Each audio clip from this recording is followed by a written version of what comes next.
Start strong, finish strong. Wolf is always scratching. Let's roll.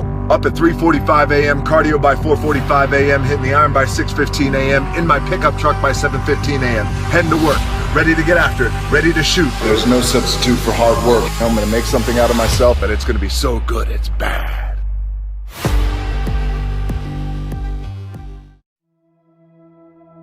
Instead of telling you what I think you should be doing, or how you could be better, or I thought, well, let me just speak from the heart, speak from my gut, and really not have anything prepared, but just tell you what's worked for me. And maybe some of the stuff that's worked for me might work for you now, currently, presently, as you guys have your goals and ambitions, but then further on down the line, as you guys continue to live your life. This idea and this notion that you could be anything you want, you can accomplish anything you want, right? We hear that. You've heard that from the time you were little boys. You hear that now. You're already incredibly accomplished. You guys know that. The thing that has worked for me is to remember the hard times. So, and I'm sure you guys all have your processes. And again, I'm going to tell you what's worked for me. So before a big movie comes out, before, back in the days when I was wrestling with WWE, a WrestleMania match, anything big that would happen, I would always take a moment and I'd just remind myself, all right, I was evicted when I was 14.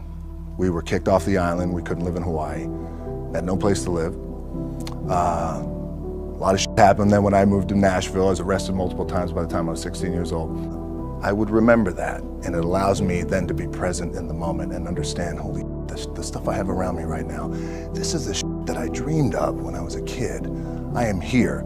I played for University of Miami, played for great teams. Warren Sapp, Ray Lewis, they were my teammates. They were balling. Warren Sapp was playing tight end that time.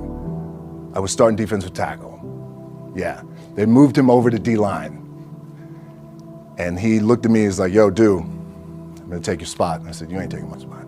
He said, I'm gonna take your spot. I said, no, you ain't. We battled, and he took my spot.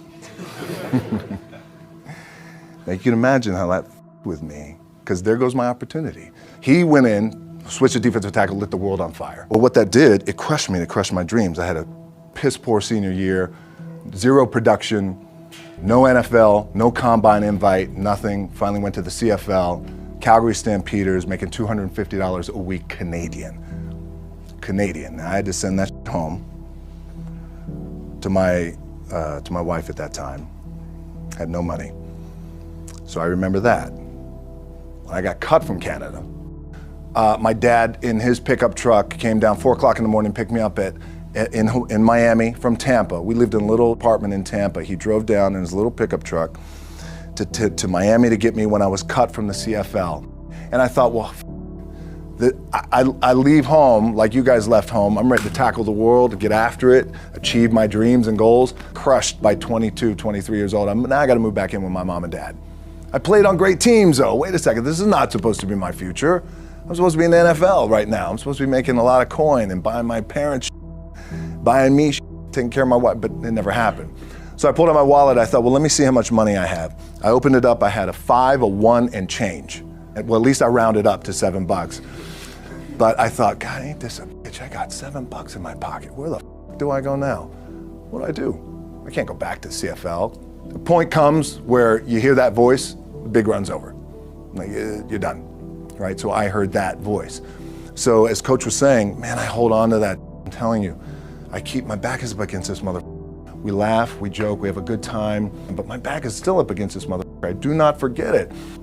What this also helps me do, and again, it works for me, is at some point, you gotta be tired of not being number one. You have to be, and you gotta play angry, and I play angry. Now, I'm cool and calm with my approach, and when I step out on my field, which is a set, or, you know, like, there's some, and you're always gonna have haters, and haters are like, well, God damn, man, how many movies are you gonna make, or how much shit are you gonna do? Like, you do a lot of shit. I say, yes.